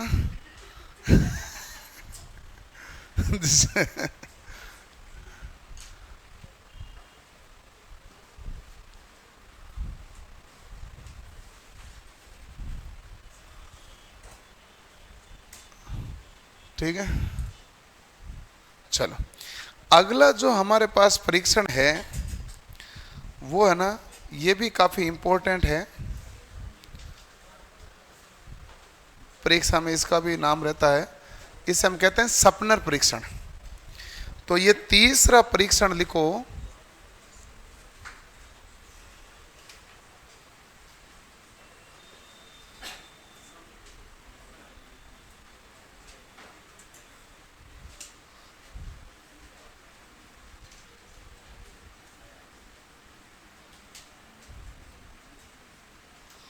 सपनर परीक्षण। ठीक है, इसका अन्य नाम क्या होता है भाई?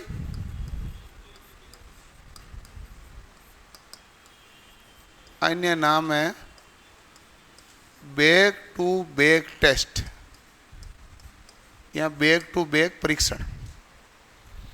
बैक टू बैक परीक्षण का मतलब क्या हुआ, यहां पर समान प्रकार के दो ट्रांसफॉर्मर लगाए आपने बैक टू बैक, एक के बाद एक, इसे कहा बैक टू बैक। तो इसमें दो आइडेंटिकल ट्रांसफॉर्मर, आइडेंटिकल किसे कहते हैं, जिसमें प्राथमिक में चक्रों की संख्या बराबर हो, सेकेंडरी में चक्रों की संख्या बराबर हो और उनकी क्षमता भी क्या हो, बराबर। तो दो आइडेंटिकल ट्रांसफॉर्मर में प्राथमिक वाइंडिंगों को तो समांतर क्रम में जोड़ा और सेकेंडरी वाइंडिंगों को कौन से क्रम में जोड़ा, श्रेणी क्रम में।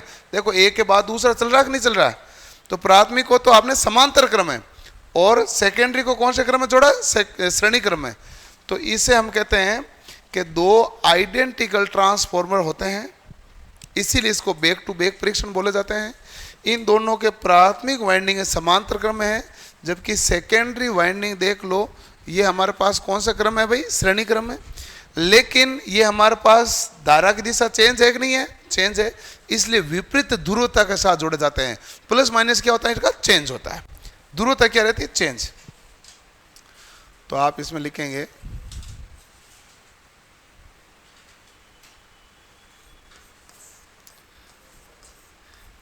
एक ही प्रकार के दो ट्रांसफॉर्मर के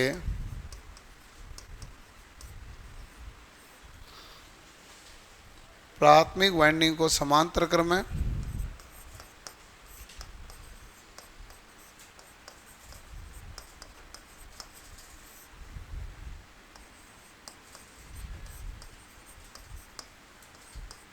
एवं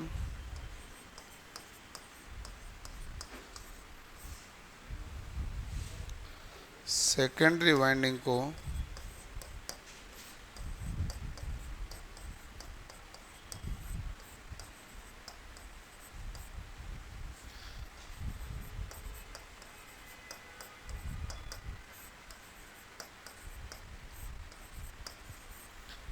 श्रेणी क्रम में जोड़ा जाता है। सेकेंडरी वाइंडिंग को श्रेणी क्रम में विपरीत ध्रुवता के साथ जोड़ा जाता है।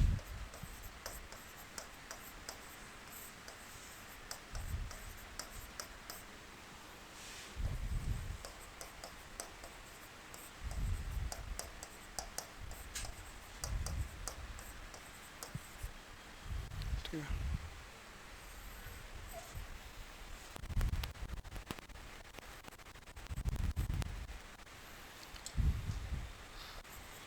इससे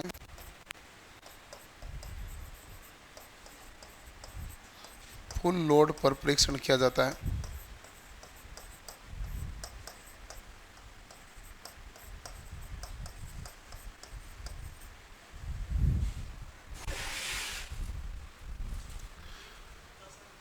विपरीत ध्रुवता का मतलब है कि ये जो तार मैंने इधर नहीं ले जाके सीधा इधर ही जोड़ देता ना, डायरेक्ट ऐसे, और फिर ये आउटपुट लेता, ये तो समान ध्रुवता होती, जो ध्रुवता इसकी थी वही ध्रुवता इसकी होती। विपरीत ध्रुवता का मतलब ये धारा इसमें तो इधर जा रही है, लेकिन यहां पर कौन सी धारा आ रही है भाई, विपरीत दिशा में आ रही है। ट्रांसफॉर्मर है कि नहीं है, ये विपरीत ध्रुवता मतलब ये तार यदि मैं सीधे जोड़ देता ऐसे, इतना घुमा के नहीं लाता, सीधा जोड़ता, तो ध्रुवता क्या हो जाती है, समान। ये मामला, ये फुल लोड पर किया जाता है। इसके द्वारा क्या किया जाता है, वोल्टेज रेगुलेशन ज्ञात करता है, दक्षता ज्ञात करता है, तापमान वृद्धि ज्ञात करता है। ये ताप वृद्धि, दक्षता एवं वोल्टेज रेगुलेशन ज्ञात करता है।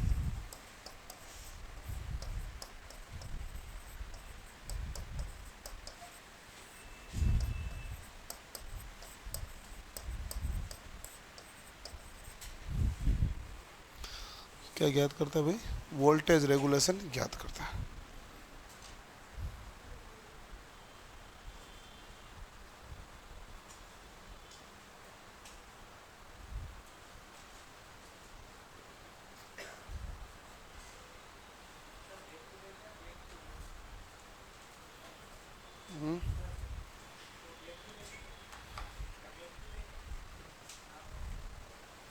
हाँ बैक टू बैक है ना।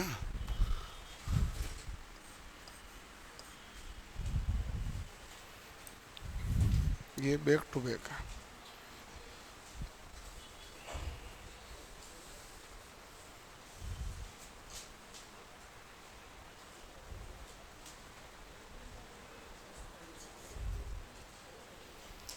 एक नोट डाल के लिख लो, इसके द्वारा ताम्र हानि व लोहा हानि भी ज्ञात की जा सकती है।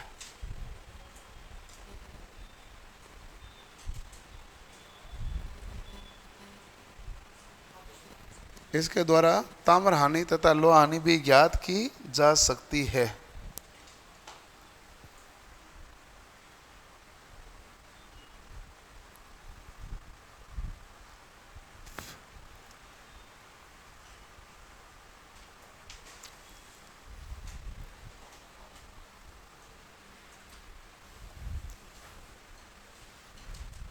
ठीक है भाई, इस परीक्षण को कहते हैं सपनर परीक्षण या बैक टू बैक परीक्षण।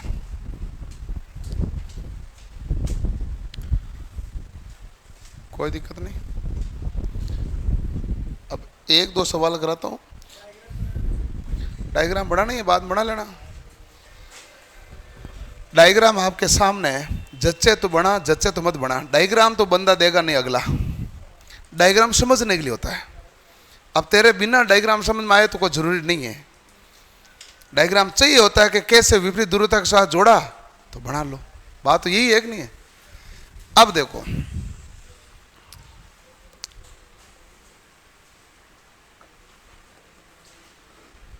एक छोटा सा सवाल ही दूंगा। एक ट्रांसफॉर्मर की पूर्ण भार पर हानि 4800 वाट है तो 50% लोड पर हानि ज्ञात करो।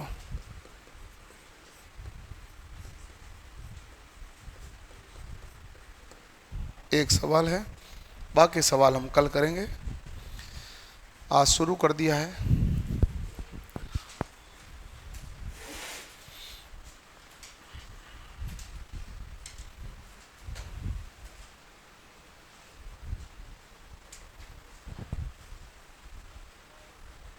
क्या पर्ची है? पर्ची तेरे पास रख। मुझे पर्ची चाहिए नहीं, क्योंकि अभी तक मैंने ऐसा कुछ पढ़ाया नहीं जिसमें डाउट आए। हाँ तेरे पास रख। मैंने कहा ना, मैंने इसलिए कल आते ही कहा, मैंने कहा ऐसा कोई डाउट है नहीं, क्योंकि अब मैं तो शुरू करूंगा। डाउट आपके आने लगेंगे 2 दिन के बाद। ये मैं कंफर्म हूं। ऐसा तो आप तो केवल ये ध्यान रखो, समझ में आया कि नहीं है। डाउट है ही नहीं अभी कहीं। डाउट कहाँ से है? अभी जाके पढ़ोगे 2-1 दिन में, फिर जाके डाउट प्रकट होने लगेंगे। चलो भाई, हो गया। अच्छा, 50% लोड है। 50% का मतलब क्या हो गया भाई? 50/100 बराबर क्या हो गया? 1/2। और आपने क्या देखा है कि हमारे पास, अच्छा हानि लिखी है, ताम्र हानि लिखना था ना। ये भी गड़बड़ काम है भाई, सही कर लेना, सही कर लेना, सही कर लेना। ताम्र तो 50 लोड पर ताम्र हानि ज्ञात करो। तभी मैं कह रहा हूं हो क्यों नहीं रहा ये। किसी ने उत्तर बताया नहीं, फिर भी बता ही दिया होगा कईयों ने। हाँ, क्योंकि पूरी हानि तो लोहा हानि और ताम्र हानि जुड़कर है, तो पता कैसे लगेगा कौन सी कितनी है? केवल इतना ही है, ताम्र हानि 4800 वाट है। और तो लोड कितना परसेंट है भाई? पहले 100% था, अब लोड कितना है? 50%। 50% का मतलब कितना हो गया? आधा। आधा लोड हो गए तो कॉपर हानि क्या होगी भाई? लोड के वर्ग के समानुपाती। लोड के वर्ग के समानुपाती, तो 1/2 का स्क्वायर क्या होगा? 1/4 इंटू 4800 बराबर कितने वाट आया? 1200 वाट। क्योंकि हमारे पास जो कॉपर लोड होता है वो क्या होता है? लोड के वर्ग के समानुपाती। लोड के वर्ग के समानुपाती। क्लियर? तो इसको करना। कल हम इसके आगे सवाल पढ़ेंगे, न्यूमेरिकल करेंगे, बाकी के भाग देखेंगे। क्या हुआ? एक और क्वेश्चन दूं? मैं नहीं दूंगा।